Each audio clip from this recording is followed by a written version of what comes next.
Hey guys, welcome back to my YouTube video. तो आज ये पौधे का बीज है, ये वाला पौधा है। इसका फूल ये देखिए कितना सुंदर फूल है, इसका इतना सुंदर फूल है।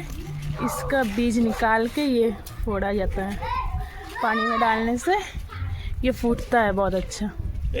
सूखने के बाद ये सब फूटता है। ये देखिए ये सूख गया है, ये वाला बीज सूख गया है। देखिए इसको निकालते हैं,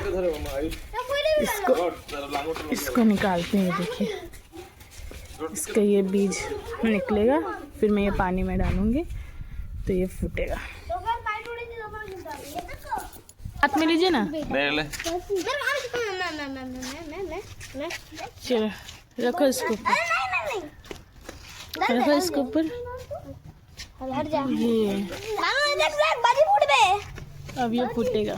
দেখো দেখো এখানে বাজি ফুটবে না, এটা আমরা ওরকম করতাম। তুমি এদিকে আসো, দেখাচ্ছি। धरो দেখ এখানে বাজি वाओ, দেখলি আর একটা ফুটবে और एक निकला। वाओ দেখলা